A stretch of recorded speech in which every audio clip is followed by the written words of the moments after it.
ഇന്നലെ അവിശ്വാസ പ്രമേയത്തിൽ പങ്കെടുക്കാൻ, അതായത് ആ വോട്ടെടുപ്പിൽ പങ്കെടുക്കാൻ പോയത് CPIഎമ്മിനെതിരെ അല്ലെങ്കിൽ അവിടെ ഭരണപക്ഷത്തിനെതിരെ വോട്ട് ചെയ്യാനല്ലേ പോയത്?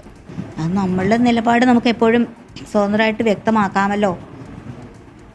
അപ്പോൾ മാഡം, നമുക്ക് പുറത്തേക്കാണ് നമ്മുടെ നിലപാട് എപ്പോഴും വ്യക്തമാക്കാമല്ലോ. അത് പാർട്ടിയാണല്ലോ പറയുന്നത്. അതെ, തീർച്ചയായും അത് ഭരണഘടന ഉറപ്പു നൽകുന്ന എന്തോ സ്വാതന്ത്ര്യമാണ്. അപ്പോൾ പുറത്തേക്കാണ് ആണ്. കലാരാജു എന്ന് മനസ്സിലാക്കിക്കൊണ്ട് അവര് സംഘടിച്ചു അതെ, വരികയായിരുന്നു. അതാവണമല്ലോ. അതിന് വേറെ എന്തെല്ലാം മാർഗമുണ്ട് മാഡം. അല്ലാതെ നമ്മൾ ഒരു സ്ത്രീയെ പൊതുജനമധ്യത്തിൽ വസ്ത്രാക്ഷേപം നടത്തുന്നതാണോ അതിൻ്റെ ഒരു സൊല്യൂഷൻ എന്ന് പറയുന്നത്? അല്ലല്ലോ. അതിനൊക്കെ ഈ നമ്മുടെ വനിതാ കൗൺസിലർമാർ ഒരു സ്ത്രീയുടെ മാനത്തിന് കൂട്ടുനിൽക്കുകയായിരുന്നു. വില പറഞ്ഞുകൊണ്ടാണോ?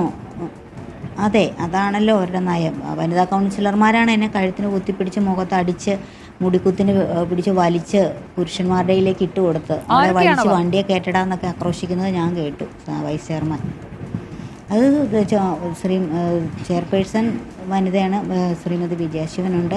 വനിതാ കൗൺസിലർമാർ എല്ലാവരും തന്നെയുണ്ട്. CPMൻ്റെ വനിതാ പ്രവർത്തകരുണ്ട്. പിന്നെ അരുൺ അശോകൻ ആണ് എൻ്റെ സാരിയുടെ വലിച്ച് അഴിച്ച്.